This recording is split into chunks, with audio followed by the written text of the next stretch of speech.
భారత ఎన్నికల ప్రక్రియలో సమూల సంస్కరణ కోసం అవిశ్రాంతంగా పోరాడుతున్న ఏడీఆర్ సంస్థ వివిధ రాష్ట్రాల ముఖ్యమంత్రుల ఆస్తుల చిట్టాని విడుదల చేసింది. ఈ రిపోర్టులో ఏపీ సీఎం చంద్రబాబు దేశంలోనే అత్యంత ధనవంతుడని తేలింది. చంద్రబాబు పేరిట ఏకంగా 931 కోట్లకు పైగా ఆస్తులు ఉన్నాయని ఏడీఆర్ నివేదికలో ప్రకటించింది.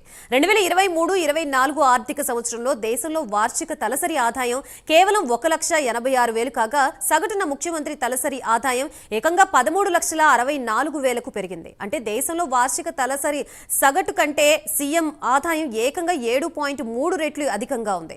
దేశంలోని మొత్తం 31 మంది ముఖ్యమంత్రుల ఆస్తుల విలువ 1,630 కోట్లుగా ఉందని నివేదిక వెల్లడించింది. తృణమూల్ కాంగ్రెస్ చీఫ్ మమతా బెనర్జీ పేరిట కేవలం 15 లక్షల ఆస్తులు ఉన్నట్లు తెలిపింది. చంద్రబాబు తర్వాత రెండో అత్యంత ధనిక ముఖ్యమంత్రిగా అరుణాచల్ ప్రదేశ్ సీఎం పేమా ఖండూగా నిలిచారు. ఆయన పేరిట 332 కోట్ల ఆస్తులున్నాయి. అదేవిధంగా దేశ ముఖ్యమంత్రుల్లో 42% మంది పైన క్రిమినల్ కేసులు ఉన్నట్లు తెలిపింది. చంద్రబాబుపై 19 కేసులు ఉన్నట్లు ఏడీఆర్ వెల్లడించింది.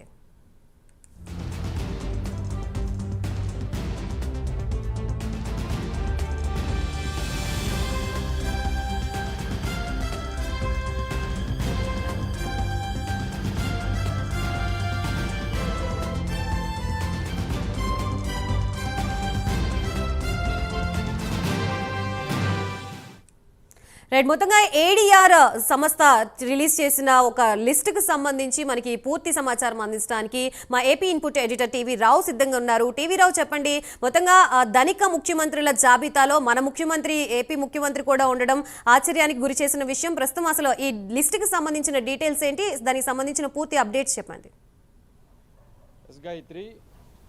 ఏడీఆర్ సంస్థ అనేది ఒక రాజకీయ విశ్లేషణలు, రాజకీయంగా ఉన్నటువంటి నాయకుల వారి యొక్క ప్రొఫైల్స్, వారి యొక్క క్రిమినల్ యాక్టివిటీస్ అయినా లేదంటే అప్పులు, విద్య వీటన్నిటికీ సంబంధించి నివేదికలు ఇచ్చేటటువంటి కార్యక్రమాలు, నివేదికలు ఇస్తూ ఉంటుంది. మరి ఇందుకు సంబంధించి తాజాగా వెల్లడైనటువంటి నివేదికలు అయితే కనుక ఏకంగా దేశవ్యాప్తంగా ఉన్నటువంటి 31 మంది ముఖ్యమంత్రులకు సంబంధించి ఒక నివేదిక సమగ్రంగా విడుదల చేసింది. ఈ నివేదికలో పలు ఆసక్తికర అంశాలు వెలుగు చూశాయి. ప్రధానంగా ఆంధ్రప్రదేశ్ ముఖ్యమంత్రి నారా చంద్రబాబు నాయుడు అత్యంత కుబేర ముఖ్యమంత్రిగా, శ్రీమంతుడిగా ఈ నివేదిక పేర్కొంది.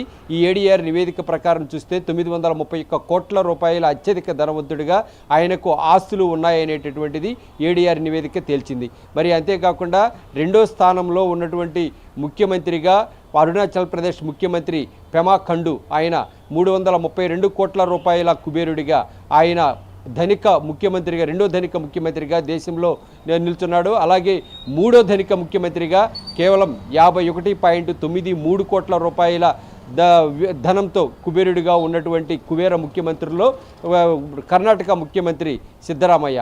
అలాగే నాలుగో స్థానాలు, అలాగే 5వ స్థానాలు ఈ విధంగా ఇచ్చుకుంటూ వెళ్ళినటువంటి ఈ ఏడీఆర్ చివరకు 15 లక్షల రూపాయల ఆస్తులు కలిగి ఉన్నటువంటి పశ్చిమ బెంగాల్ ముఖ్యమంత్రి మమతా బెనర్జీ పేరు కూడా ఇక్కడ ఉటంకించారు. మొత్తం మీద 31 మంది ముఖ్యమంత్రుల జాబితాలో వెల్లడైనటువంటి అంశాల్లో ఇవే కాకుండా ఆస్తులకు సంబంధించిన అంశాలే కాకుండా అప్పులను కూడా ఇందులో క్రోడీకరించడం జరిగింది.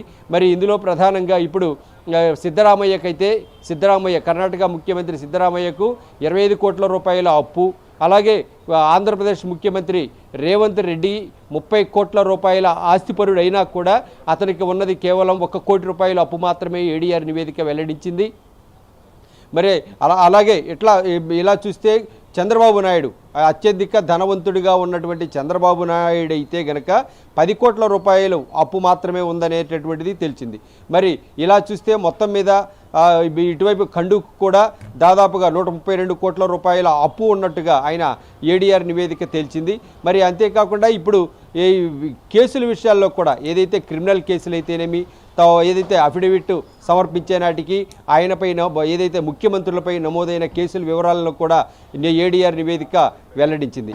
ఇందులో అత్యధికమైనటువంటి కేసులు తెలంగాణ ముఖ్యమంత్రి రేవంత్ రెడ్డికి 89 కేసులు ఆయనపై ఉన్నాయి. ఈ 89 కేసుల్లో 79 కేసులు, మొత్తం 72 కేసుల్లో తీవ్రమైనటువంటి నేరాలుగా ఈ కేసులను పరిగణించారు.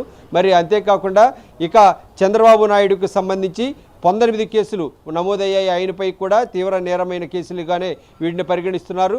మరి ఇంకోవైపు చూస్తే ఇటువైపు రేవంత్ రెడ్డి అలాగే చంద్రబాబు నాయుడే కాకుండా మరో ముఖ్యమంత్రికి పై కూడా కేసులు భారీగానే ఉన్నాయి. 47 కేసులుగా ఉన్నటువంటి స్టాలిన్ తమిళనాడు ముఖ్యమంత్రి ఈ కేసుల విషయంలో ఆయన ముందంజలో ఉన్నారు.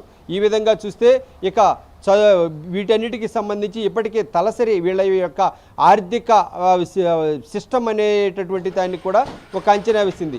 దేశ తలసరి ఆదాయంతో ముఖ్యమంత్రుల ఆస్తి వివరాలను కూడా వెల్లడించింది. దేశంలో ఒక వ్యక్తికి ఉన్నటువంటి తలసరి ఆదాయాన్ని చూస్తే 1,85,854 రూపాయల చొప్పున ఇది తలసరి ఆదాయంగా వ్యక్తికి ఉంటే, దీనికి సంబంధించి అలాగే ముఖ్యమంత్రుల సగటు తలసరి ఆదాయాన్ని కూడా పరిగణలోకి తీసుకుంటే 13,64,310 రూపాయల చొప్పున ఒక్కొక్క ముఖ్యమంత్రికి ఏదైతే ఈ మొత్తం కూడా ఒక ముఖ్యమంత్రి ఆదాయంగా తెలిసింది. అంటే తలసరి ఆదాయంలో వ్యక్తికి సంబంధించి చూస్తే వీటిని మొత్తం 7.3 రెట్లు ముఖ్యమంత్రి అదనంగా సంపాదిస్తున్నారు, ఆస్తులు కూడబెట్టారనేటటువంటిది సగటు ఆదాయంగా చెప్తున్నారు. మరి అంతేకాకుండా ఈ 31 మంది ముఖ్యమంత్రుల ఆస్తి పాస్తులు కూడా మొత్తం కలిపితే 1,630 కోట్ల రూపాయలుగా అంచనా వేశారు. మరి అంతేకాకుండా వీటన్నిటికీ సంబంధించి ఈ కేసుల విషయంలో కూడా మొత్తం చూస్తే 42% మంది ముఖ్యమంత్రులు ఏకంగా తీవ్ర నేరారోపణలు అలాగే కిడ్నాప్లు అలాగే ఇటువంటివన్నీ కూడా ఈ కేసులకు సంబంధించినటువంటి అంశాల్లో ఉన్నాయి. మనీ లాండరింగ్ అయితేనేమి ఇతర ఆర్థిక నేరాల్లో కూడా భాగస్వామ్యులుగా ఉన్నటువంటి సమాచారం ఏడీఆర్ వెల్లడించింది. మరి ఇటువైపు చూస్తే ఇక చదువులకు సంబంధించినటువంటి అంశాలను కూడా వెల్లడించింది. విద్యా వ్యవస్థకు సంబంధించి ఈ మొత్తం ఉన్నటువంటి ముఖ్యమంత్రుల్లో కేవలం 9 మంది పోస్ట్ గ్రాడ్యుయేట్లు కాగా 2 పట్టభద్రులుగా దీనిలో తేల్చడం జరిగింది. ఇక మిగిలినటువంటి కేసుల వివరాలను మిగిలినటువంటి అంశాలను కూడా చూస్తే వయసు రీత్యా కేవలం ఈ 71 నుంచి 80 ఏళ్ల వయసు ఉన్నటువంటి ముఖ్యమంత్రులు 6 కాగా 61 నుంచి 51 నుంచి 60 ఏళ్ల వయసున్న ముఖ్యమంత్రులు 12 మంది. ఇక మిగిలిన వారంతా కూడా మధ్య వయస్కులుగానే నిర్ధారించడం జరిగింది. అలాగే దేశవ్యాప్తంగా ఉన్నటువంటి 31 ముఖ్యమంత్రులలో కేవలం 2 మాత్రమే మహిళా ముఖ్యమంత్రులు ఉన్నారు. అది కూడా ఢిల్లీకి సంబంధించిన ఢిల్లీ ముఖ్యమంత్రి అతిషి అలాగే పశ్చిమ బెంగాల్ ముఖ్యమంత్రి మమతా బెనర్జీ. ఈ విధంగా చూస్తే ఏడీఆర్ సంస్థ నివేదికలో ప్రకారం వెల్లడించినటువంటి అంశాలు పరిగణలోకి తీసుకుంటే కనుక దేశంలో అత్యంత కుబేర ముఖ్యమంత్రిగా నారా చంద్రబాబు నాయుడు ఉన్నారు. మరి ఈ నివేదికలు ముఖ్యమంత్రులు అయ్యాక కంటే కూడా 2023-24కి సంబంధించినటువంటి నివేదికగా దీన్ని ఏడీఆర్ వెల్లడించింది. మొత్తం మీద చూస్తే అనేకమైనటువంటి పార్శ్వాలను ఈ నివేదికలో స్పృశించినటువంటి వైనం ఏడీఆర్ చేసింది. మరి అంతేకాకుండా సమగ్రంగా సుదీర్ఘంగా దీంట్లో సర్వే చేసిన మీదట కూలంకషంగా ఆధారాలు సేకరించిన మీదట ఏడీఆర్ ఈ యొక్క నివేదికను వెల్లడించింది. మొత్తం మీద చూస్తే ప్రతి ఏటా కూడా ఏడీఆర్ వెల్లడించేటటువంటి అంశాలు అన్నీ కూడా ముఖ్యంగా ఏదైతే ప్రతి ఒక్క నాయకుడి కేసులు వారి యొక్క వ్యవహారాలు అంతేకాకుండా సుప్రీంకోర్టులో కానీ హైకోర్టుల్లో కానీ వీరిపై ఉన్నటువంటి కోర్టుల్లో నలుగుతున్నటువంటి కేసుల అంశాలను కూడా ఏడీఆర్ సమగ్రంగా విడుదల చేయడం అనేటటువంటిది పరిపాటి. అయితే ఈసారి 2023-24 ముఖ్యమంత్రుల వ్యవహారాలన్నింటినీ కూడా విడుదల చేసేటటువంటి క్రమంలో ఏడీఆర్ ఈసారి విడుదల చేసినటువంటి అంశాలన్నీ కూడా కూలంకషంగా వారి అప్పులు, వారి సంపద, అలాగే వారి విద్యా వ్యవస్థ, వారికి సంబంధించినటువంటి నేరాలు వీటన్నిటినీ కూడా బ్యాక్గ్రౌండ్స్ అలాగే వారికి అప్పుల మ్యాటర్ను కూడా ఇందులో ఉటంకించింది. ఏది ఏమైనా ఏడీఆర్ సంస్థ మరోసారి అప్పుల వివరాలను తేల్చిన నేపథ్యంలో పేద ముఖ్యమంత్రులైతే కనుక ప్రజల్లో మన్ననలు పొందేటువంటి అవకాశం ఉంది. ధనిక ముఖ్యమంత్రుల విషయంలోకి వచ్చేటప్పటికీ ప్రజలు ఔరా అనుకునేటటువంటి వెసులుబాటు ఏడీఆర్ కల్పించింది అనేటటువంటిది మనం ఇక్కడ చెప్పుకోవాల్సి వస్తుంది. గాయత్రి.